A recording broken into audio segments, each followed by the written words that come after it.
sabe disso. Então vamos fazer aqui rapidinho o exemplo 06.ts. Deixa eu ver se tem alguma coisa para comentar enquanto isso. Tá tranquilo, né? Então vamos seguindo aqui. Aqui nós vamos ter uma const chamado buscar endereço. Aumentar mais um pouquinho, né? Senão não dá pra gente enxergar. Buscar endereço async.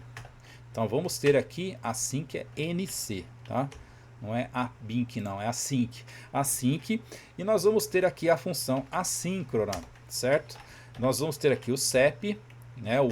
Quem perguntou aí foi o Ayrton, né? Perguntou a diferença, né? Vamos fazer agora para, né, ficar claro aí a diferença dos dois. E aqui nós vamos ter a promise.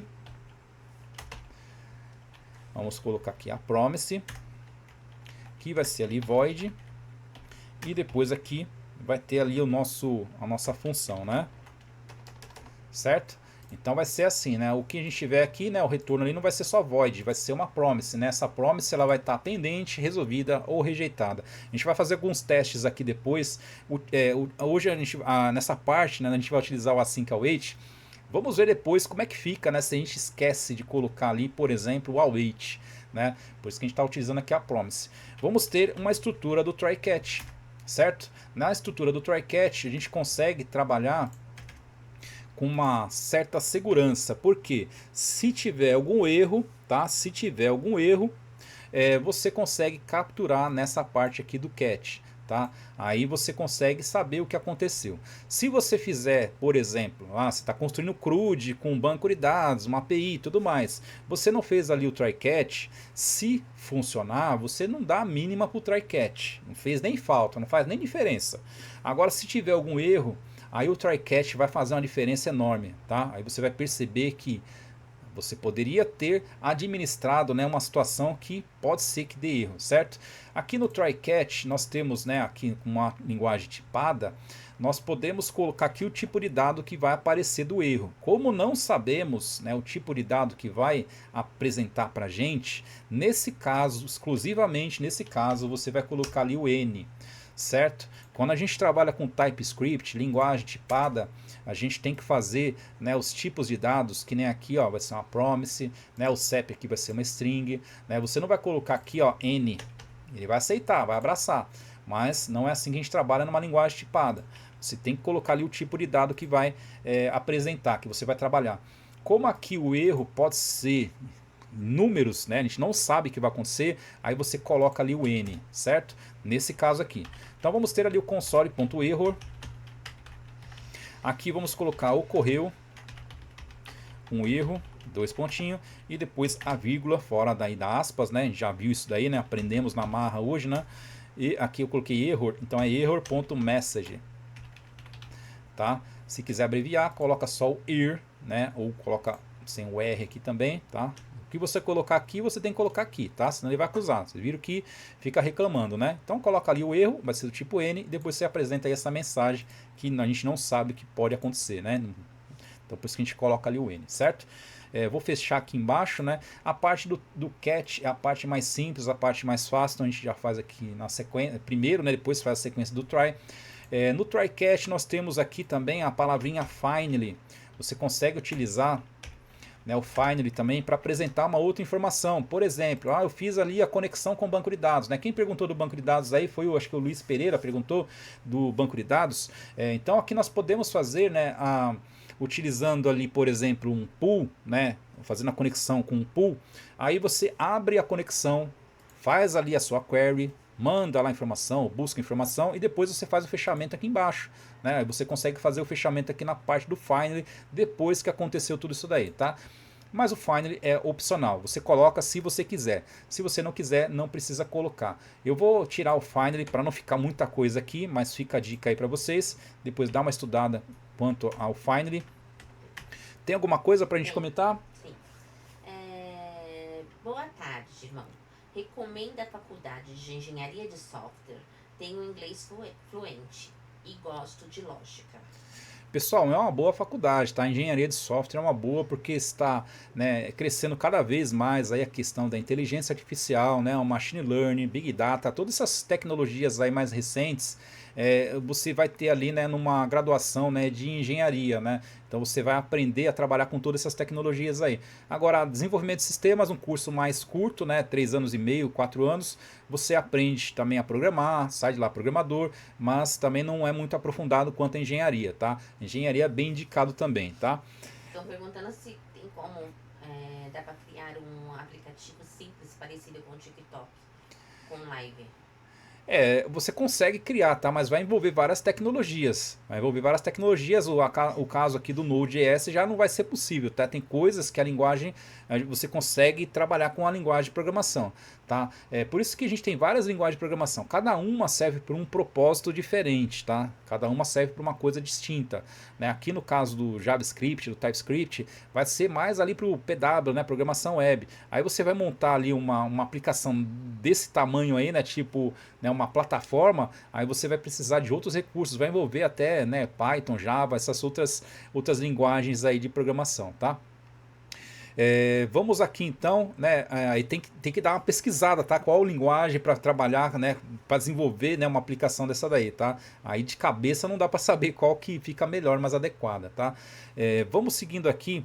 Daqui a pouco a gente para comentar mais um pouquinho, né? O pessoal tá perguntando aí, né? A minha esposa já vai passar as coordenadas aqui. Daqui a pouquinho ela já passa aí as informações, tá? Vamos seguindo aqui então a parte do try, né? A parte do try, vamos fazer lá uma const chamado resposta, tá? Pode ser response, pode ser results, pode ser o que você quiser aí, tá? Coloca o nome aí da constante e pronto, acabou, tá? Não se prendam ao response. O cara que faz isso daqui numa aula, né, para uma pessoa que está começando agora, ela já está desanimando o cara, né? Porque a pessoa vai ver resposta, não vai entender nada disso daqui, né? Então você já coloca ali, ó, resposta, para a pessoa saber o que está sendo feito ali. A resposta do que? A resposta, a gente tem aqui, né, o fetch, vou até pegar esse daqui, tá? Vou até pegar esse daqui porque a gente ganha tempo aqui. Vai ter ali o fetch, já copiei tudo, né? Então tem o fetch aqui no meio. Então você vai ter aqui uma resposta da comunicação, né, com a API, certo? Se fizer só assim, o que vai acontecer? Numa situação de uma função assíncrona, ela vai executar o trecho do algoritmo. Se esse trecho aqui não teve a resposta ainda, ela vai seguir para a próxima etapa. Não. Ela vai seguir para a próxima etapa, tá? Vai seguir para a próxima etapa se não teve a resposta. E se não teve a resposta, e no momento que você vai precisar dessa resposta em mãos e você não teve ainda, vai acusar um erro, tá? Então nessa situação você tem que colocar aqui o await. Coloca o await aí para a função assíncrona aguardar a comunicação lá com a API e obter a resposta. Senão você não vai ter a resposta, vai dar erro, tá? E vamos ter aqui a nossa condição. Se a resposta não tiver ok, já tem aqui também pronto, né? Só que aqui eu fiz na vertical, né? Que eu vou fazer na horizontal. Resposta ponto ok. Se não tiver ok, você coloca lá um true new error. Aí coloca lá erro na requisição. Por exemplo, você consegue colocar assim, tá? Coloca lá uma exclamação e pronto, tá? A parte da condicional aqui tem várias formas de fazer isso. Vocês perceberam hoje, né, que a gente agora fez na horizontal, no anterior eu fiz na diagonal, e tem também a questão do operador ternário, né? Então tem bastante coisa aí na nossa aula de hoje aqui. Nossa aula de hoje aqui é bem completa, tá? A gente trabalhou aqui a lógica de programação mais aprofundada aí com TypeScript, tá? Vamos aqui então, né, seguindo, né, se deu erro vai acontecer aquilo dali. Vamos ter aqui uma const chamada dados. E aqui nos dados também nós temos que esperar fazer a conversão dessa resposta, tá? Então você vai ter aqui um await resposta.json, certo? Aqui não precisa colocar, né, aqui não precisa colocar o parse, tá? Colocar o parse para você fazer ali a conversão para objeto, não precisa, tá? Porque quando a gente trabalha com a promise já é um objeto, certo? Então você não precisa colocar ali o parse, tá? Deixa eu só ver o comentário, né? O Paulo tá perguntando aqui do curso, né? Que os cursos que eu tinha, né? Eu tirei porque eu estou fazendo uma reformulação para deixar o material mais bacana para vocês, tá? Mas se vocês quiserem, eu consigo, né? Habilitar depois lá, aí depois a gente acerta isso daí, tá? Depois no finalzinho da live a gente conversa melhor, tá, Paulo?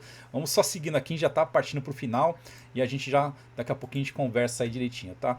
Vamos lá então, teve aqui, né, O retorno passou aqui para os dados, agora os dados ali tem informações para a gente poder trabalhar, tá? E vamos fazer ali a condicional, mesma coisa que a gente fez no outro. Vamos ter aqui um if else.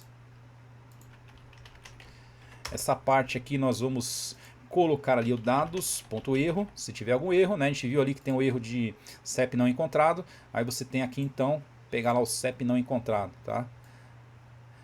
CEP não encontrado, e também vou pegar esse if todo aqui, né? Dá para aproveitar ele, ó. A gente não precisa digitar de novo, né? Já está pronto. Mas só traz para cá para ter a indentação aí legal, né? Senão fica tudo bagunçado aí, né? Tá? Então eu peguei do outro código ali só para a gente ganhar tempo, não ter que digitar tudo isso daí na mão, certo? Então aqui vai ser a parte do catch, ali embaixo, né? Então já está tranquilo aqui, os nossos códigos já estão completos, falta só chamar a função e passar ali, né, um CEP para a função, tá? Então, né, o pessoal que estava perguntando, né, quem foi que perguntou, o Ayrton perguntou na questão do async await, aqui a gente tem um async await, e aqui nós temos, né, uma promise, né, utilizando ali o fetch também, né, o fetch vai retornar uma promise para a gente, só que aqui a gente tem a estrutura do then, né, then tem o catch, né, tem uma estrutura aqui, né, um pouquinho mais complexa de entender. Essa outra aqui, né, uma situação mais moderna, fica mais enxuto, né, o nosso código. Aqui dá a sensação que você está trabalhando com a função sincronizada, não função assíncrona, né? Vamos colocar aqui para rodar, né, o buscar endereço async, colocar aqui um CEP, colocar aqui um CEP qualquer, eu já tenho anotado aqui, por isso que eu já estou colocando esse daqui é lá de Belo Horizonte, vamos ver se está certo ali. Então vamos executar agora, colocar aqui um CLS e aqui é o 06, tá? Então aqui é o 06, vamos executar, trouxe ali Rua dos Aimorés, Boa Viagem, certo? Vou colocar a mesma coisa do outro, colocar aqui um número que não tem, né? Vai buscar um CEP que não tem. Vai buscar um CEP que não tem, né? Vai falar que o CEP não é encontrado, beleza? Colocar ali um X, colocar ali, qual que era o número que eu estava ali? Era 1 e o X, tá? Então aqui ele vai dar erro, né? Não vai funcionar, não vai trazer o CEP não encontrado porque o CEP não tem, né? Não existe, tá? Então teve ali um erro na requisição. Você fez uma requisição errada, né? Não tem ali, não tem aqui nesse X, certo? O que mais que a gente pode ver aqui, né? Que pode dar erro, né? Esquecer de colocar, por exemplo, o await. Vamos deixar de colocar o await, né? Só de não colocar o await aqui no TypeScript já acusa, né? Já acusa o erro aqui pra gente, né? Aqui, né? Diferente do JavaScript. O JavaScript ele não vai avisar que você não colocou ali o await, tá? Então aqui, ó, ele já acusa. As pessoas falam, né? Por que, né, o JavaScript é diferente do TypeScript? Qual a diferença, né? A questão da tipagem? Não, não é questão de tipagem. Nesse caso aqui, ó, quando a gente determinou aqui em cima que a função é assíncrona, então ele já sabe que alguns pontos aqui, ó, você vai precisar do await. Se você não coloca aqui o await, ele vai acusar o erro. No JavaScript, se você não colocar o await, não vai acusar nada. Você só vai perceber isso daqui na hora que você executar o seu código. E na hora que você executar o seu código, você vai abrir lá o seu DevTools e não vai ter informação nenhuma, né, na maioria das vezes. Aí você vai ficar caçando os erros ali. Então por isso que no back-end, o mais indicado é você trabalhar com uma linguagem que é tipada. Trabalha com TypeScript, trabalha com Java, com Python, com PHP, uma linguagem que é tipada para facilitar a sua vida. Já pensou você fazer esse trabalho todo aqui no seu back-end e depois não funcionar? Então fica a dica aí, tá certo? Pessoal, eu quero agradecer, né, a presença de vocês, a participação, esse engajamento bacana que teve na nossa live hoje aqui. Uma live bem importante, bem, né, nível mais pro pessoal mais sênior, né? Teve aqui uns assuntos mais complexos, tá? Só prestem atenção na digitação para não digitar coisa errada, a gente não perder tempo depois, tá? A nossa próxima live agora é amanhã. Amanhã tem mini projeto aqui bacana que eu já estou separando para vocês daqui, um mini projeto, né? Estou desenvolvendo ele aqui, estudando ele também para poder apresentar para vocês, tá? Para quem não me conhece, sou professor de DS, trabalho na ETEC aqui na Zona Norte de São Paulo. Os materiais que eu trago aqui para vocês, eu estudo eles primeiro, tá? Eu estudo para apresentar para vocês aqui de uma forma que passa segurança para vocês. Da mesma forma lá na escola que eu trabalho, eu estudo o material que eu vou apresentar para os meus alunos. Todas as aulas que eu faço são estudadas. Eu não pego aula do acaso e vamos fazer essa aula aí, certo? Por isso que as nossas lives, né, as minhas aulas, elas têm essa característica aí, porque eu preparo o material com carinho, com atenção, né, com gosto ali para vocês, tá certo?